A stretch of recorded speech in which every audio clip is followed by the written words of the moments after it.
Hello. In this video we're going to look at part 6 of the Cambridge Advanced Reading and Use of English.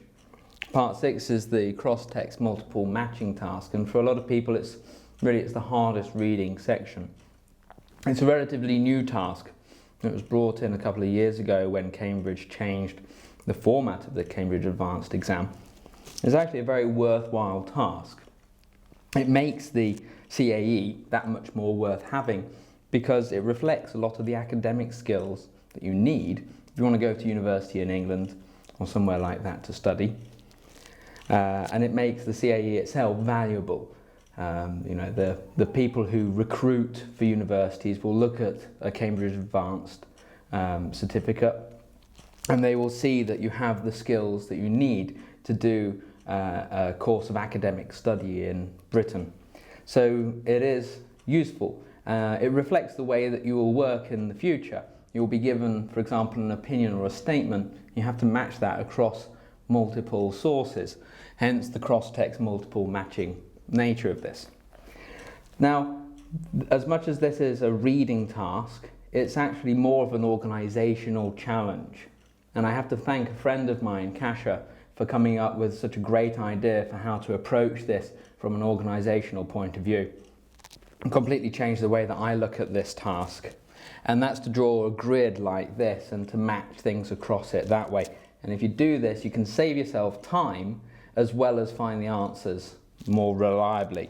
So what we do then, we have this grid, we've got the 4 texts across the top just here, and down this side we want to put basically the information from the question that we need. So this is number 37. If you download the PDF from the description below, you'll be able to take a look at this. We're on page 24 of that PDF. We're looking at the contribution of the arts to society. So if you download that file, we're going to go through this one together, and then you could take the example from sample paper 1 from that PDF. This is sample paper 2, and do that one as your example. Try to apply the techniques that we have here. So anyway, so we're going to be looking at effect on behaviour. That's the first point we look at. Value of studying compared to other subjects. This genetic predisposition. It comes up in 39, and then in 40. Demands to conform.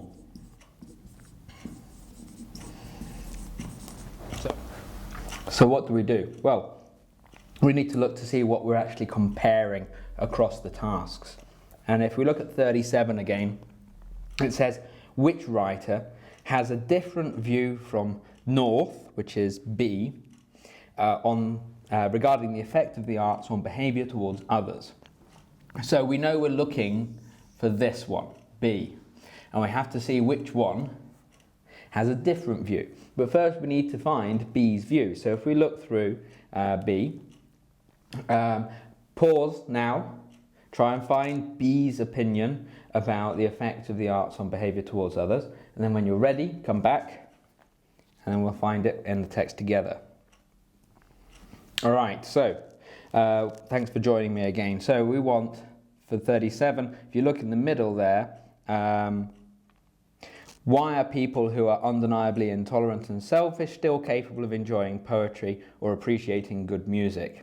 So his idea here is that it's a bit negative, this effect on behaviour. You can still enjoy the arts if you're a bad person, so it doesn't really have much of an effect.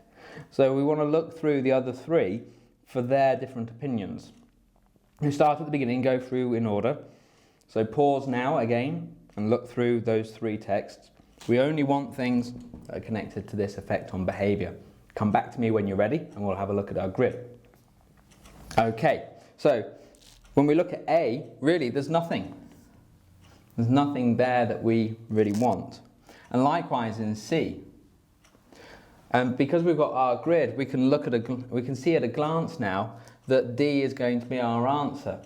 It's got to be different because these 2 don't mention it. And in fact, yeah, D is the answer. So we can highlight it there.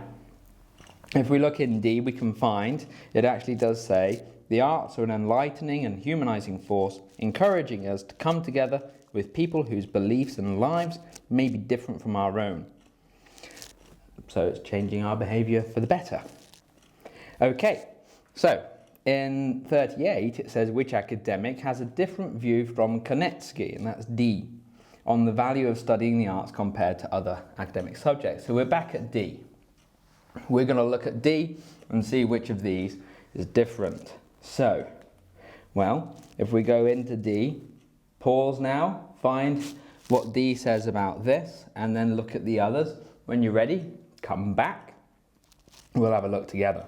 Okay, so in D, you should have found that his opinion is positive. We could kind of guess that because these ideas are linked. But anyway, in D, it says, studies have long linked involvement in the arts to increase complexity of thinking and greater self-esteem, but nobody would challenge the huge importance of maths and science as core discipline.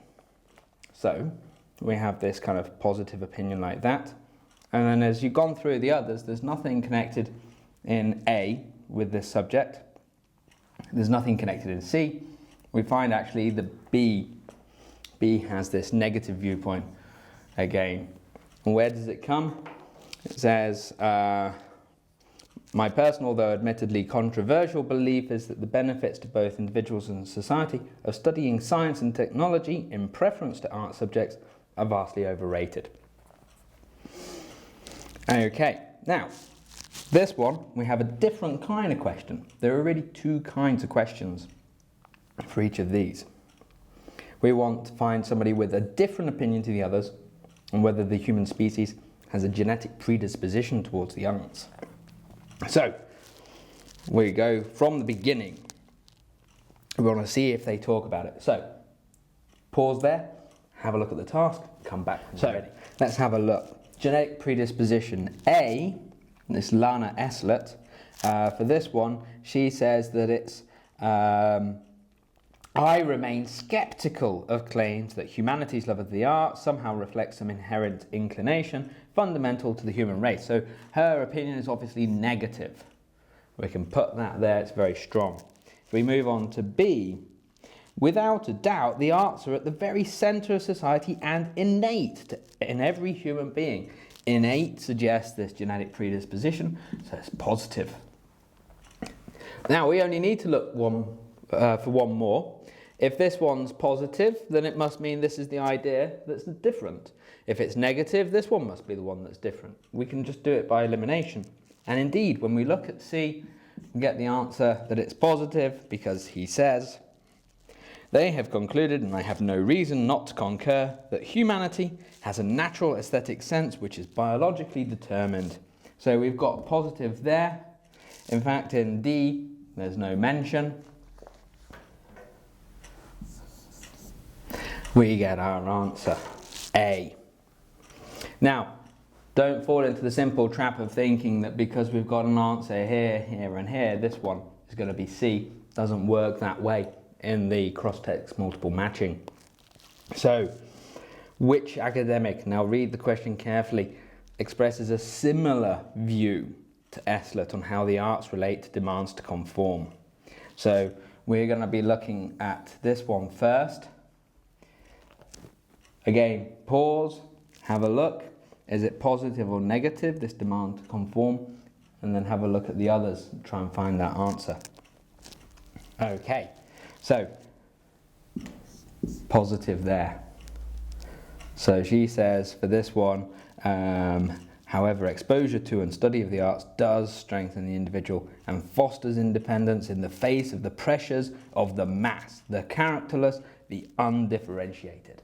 So, demands to conform, it's a very positive opinion.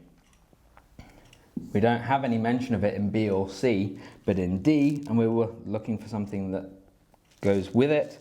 I believe that in an age of dull uniformity, the arts enable each person to express his or her uniqueness.